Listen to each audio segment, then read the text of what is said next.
Ah, vacuuming. That household chore that everybody has to do, but few people like to do. Unless, of course, you've got a robot who can do it for you. The tool we do the chore with has certainly come a long way since 1901, when Hubert Booth invented the first motorized vacuum cleaner. Over the years, the machine has taken on many forms, and today, you don't even need to push the thing yourself. For this episode of Guided History, we take a look at the history of the vacuum cleaner, as correspondent Aaron Mermelstein takes us on a tour of Missouri's Vacuum Cleaner Museum.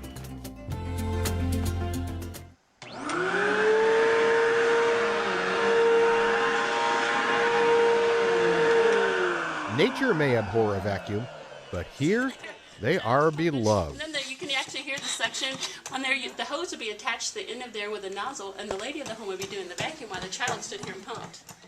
No joke. The Vacuum Cleaner Museum will sweep you off your feet. Okay, that was another vacuum cleaner joke. But truly, really, it's remarkable. The collection is arranged chronologically, decade by decade, starting with cleaners that looked like blocks of wood with handles. Those were the days when vacuum cleaners first became essential tools for modern housewives who had, the vacuum cleaner companies assumed, nothing better to do than clean their floors. In 1910, we had the first electric vacuum cleaners. And as we moved through the decades, how American culture and how American engineering advances came affected the design of vacuum cleaners. Nobody born in the past 100 years can walk through here without saying, we had one of those. There are names like Hoover and Eureka and Electrolux, of course, but also names we 21st century hipsters have outgrown. Classic names that didn't last, including my very favorite, the Wireless Vacuette from 1919. The picture on the bag makes it sound like it works by radio, but it's actually much smarter than that. Actually, a pretty good vacuum cleaner for not having any electricity. You pop the knob and you keep it rubbed up with the wheel.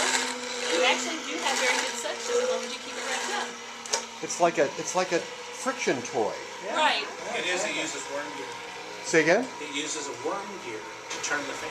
There is more genuinely interesting information about vacuum cleaners here than you remotely thought you ever wanted to know. But you take it all in, just like a vacuum cleaner. Okay, you know. Okay, I'll buy. Why do vacuum cleaners have headlights? That's a simple So you answer. can see where you're going? No, it has nothing. Well, only in a very generalized way. It has to do with when they first installed electricity in homes. They usually put in just one socket for one light bulb per room.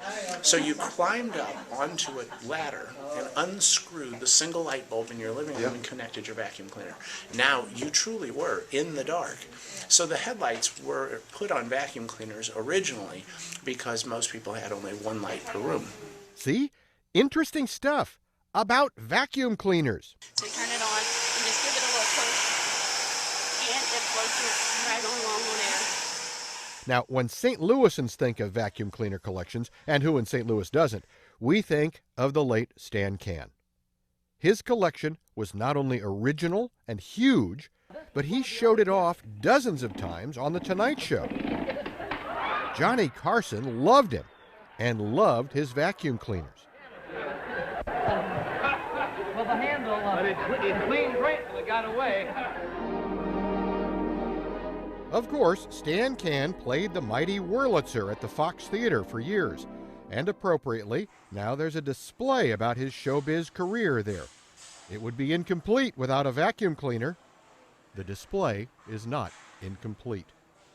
But a lot of his collection is here at the museum now.